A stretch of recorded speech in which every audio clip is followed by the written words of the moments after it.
The royal guards of Samaria were trained to kill, but they had never encountered a man who walked with the weight of another world behind him. Without a word, Elijah breached the inner sanctum of King Ahab. He didn't come to petition, he came to shut the heavens. "How dare you?" Ahab's voice echoed off the ivory walls. In ancient Israel, to enter the king's presence uninvited was a crime punishable by death. Elijah's voice was a low thunder. "As the Lord God of Israel lives, before whom I stand, there shall not be dew nor rain these years, except at my word." To understand the danger, you must know that Jezebel had spent years murdering God's prophets. Elijah wasn't just bringing a message, he was walking into a death trap. The challenge was set. By stopping the rain, Elijah was declaring that Baal, the god of thunder, was a powerless idol compared to the creator of the heavens. As Elijah stepped beyond the city walls, the spiritual climate shifted. The humidity vanished, the clouds dissolved, the 3-year drought had begun. Ahab sent his swiftest riders to every corner of the land. He wanted Elijah's head, thinking that killing the messenger would bring back the rain. God led Elijah to a place where no soldier could find him, the brook Cherith. It was a place of isolation, but it was also a place of supernatural provision. In this hidden sanctuary, Elijah learned a lesson every believer must face. When you stand for God in the public square, He will sustain you in the private valley. Every morning and every evening, an impossible miracle occurred. The ravens, birds known for their greed, became God's couriers. While the rest of the world scrambled for survival, Elijah sat in the school of silence. He was learning that the God who controls the sky also cares for the stomach. Outside the ravine, the judgment was biting deep. The rivers were receding, and the pride of the nation was withering along with the harvest. Then came the test. The very brook God provided began to dry up. Sometimes the blessing stops so that the next level of faith can begin. When the water failed, the word came. God told him, "Arise, go to Zarephath. I have commanded a widow there to provide for you." It was a journey of nearly 100 miles through enemy territory. Zarephath was in the heart of Jezebel's homeland, the very center of Baal worship. At the city gates he found her, not a queen with a banquet, but a starving widow gathering sticks for her final, desperate meal. Elijah's request seemed cruel. How could a prophet ask a starving woman for her last bit of food? But he was testing her capacity to trust. She replied with the honesty of the broken, "As the Lord your God lives, I have nothing baked, only a handful of flour in a jar and a little oil in a jug." Elijah gave her a choice: feed her fear and die, or feed the prophet and live. Her answer would save her life. She went and did as Elijah told her, and a miracle of multiplication began. For many days, she, her son, and the prophet had more than enough to eat. The bin of flour was not used up, nor did the jar of oil run dry. While the mighty in the palace starved, the humble in the cottage feasted. For a year, the prophet lived as a guest. He became a father figure to the boy and a protector to the home. But the drought outside was a mirror of the drought in the people's hearts. The land was screaming for rain, but the heavens remained as hard as iron. Then a new shadow fell.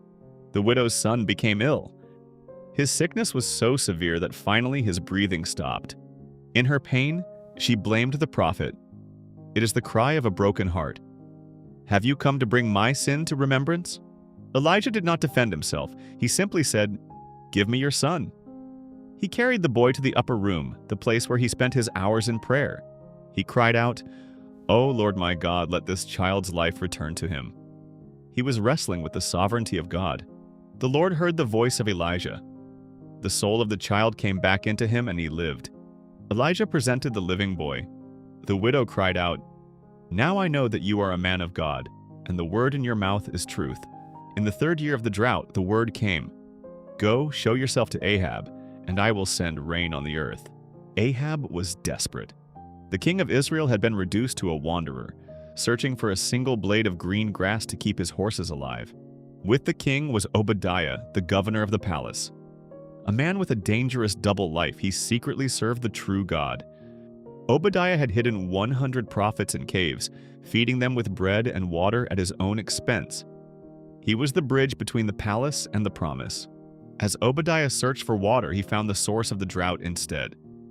Elijah stood before him. Obadiah fell on his face in awe. Elijah gave a simple command: Go, tell your Lord, Elijah is here." For Obadiah it was a death sentence. "What sin have I committed," Obadiah pleaded, "that you would deliver me into the hand of Ahab to be killed?" Elijah vowed, "As the Lord of hosts lives before whom I stand, I will surely show myself to him today." Obadiah went to meet Ahab and told him. The king did not hesitate. He rode toward the meeting that would decide the soul of a nation. When Ahab saw Elijah, he shouted the question that had burned in his heart. "Is that you, O troubler of Israel?" Elijah didn't flinch. "I have not troubled Israel, but you and your father's house have, because you have forsaken the commandments of the Lord." The king was silenced. Ahab was the defendant, and the evidence of the dry earth was everywhere. Elijah issued a royal command. "Now therefore send and gather all Israel to me on Mount Carmel for a final showdown." Mount Carmel was the perfect choice. It sat on the border of Israel and the Phoenician coast, the very doorstep of Baal's territory. The summons went out. From the lowest servant to the highest lord, all of Israel began to move toward the mountain. 450 prophets of Baal arrived in all their royal splendor. They were the favorites of Queen Jezebel. All of Israel stood on the ridge. They were a people caught between two worlds, undecided and exhausted. Elijah addressed the people. "How long will you falter between two opinions? If the Lord is God, follow him. But if Baal, follow him." But the people answered him not a word. Their silence was a symptom of their fear. Elijah set the challenge. "I alone am left a prophet of the Lord, but Baal's prophets are 450. Let them choose first." The prophets of Baal accepted. From morning until noon, they called on the name of their god, "O Baal, hear us." But there was no voice, no one answered. The god of the storm was nowhere to be found when he was needed most. At noon, Elijah began to taunt them, exposing the hollowness of their faith. "Cry louder!" Elijah shouted. "Perhaps he is a god. Perhaps he is asleep and must be awakened." They cried louder and cut themselves until the blood gushed out. Baal worship demanded everything and gave nothing. Midday passed, but there was still no voice, no answer, and no one paid attention. When the false prophets had exhausted themselves, Elijah called the people close. "Come near to me." Elijah took 12 stones and rebuilt the altar that had been broken down. He was rebuilding the identity of a nation. Around the altar, he made a trench. He was making it impossible for anyone to claim that this fire was man-made. Elijah issued a shocking command. "Fill 4 water jars and pour it on the sacrifice." In a drought, water was more precious than gold. Elijah commanded them to pour. He was literally pouring the people's last hope onto the sacrifice. He said, "Do it a 3rd time." The sacrifice was not just wet, it was submerged. At the hour of the evening sacrifice, Elijah stepped forward. The moment of truth had arrived. He prayed, "Lord God of Abraham, Isaac, and Israel, let it be known this day that you are God in Israel. Hear me, O Lord, that this people may know that you have turned their hearts back to you again." Then the fire of the Lord fell. It consumed the burnt sacrifice, the wood, the stones, and the dust. It even licked up the water that was in the trench. The God of Israel had answered by fire. When all the people saw it, they fell on their faces and shouted, "The Lord, He is God! The Lord, He is God!" Elijah said, "Seize the prophets of Baal." The influence of Jezebel's idols was cut off from Israel. Elijah told the king to go up, eat and drink, for there is a sound of abundance of rain coming. Elijah went up to the top of Carmel. He knew that a public miracle is often followed by a private struggle. He cast himself down on the earth and put his face between his knees.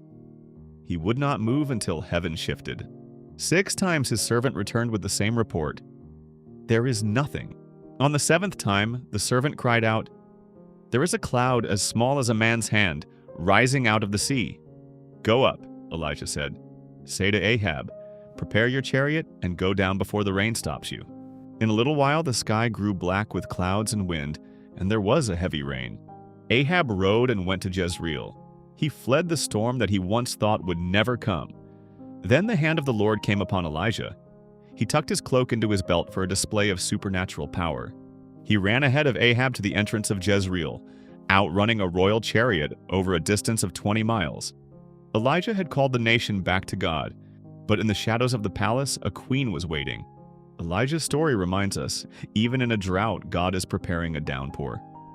When you stand for truth, heaven backs you. Your faithfulness is never in vain. The God who answered by fire is the same God who provides for you today.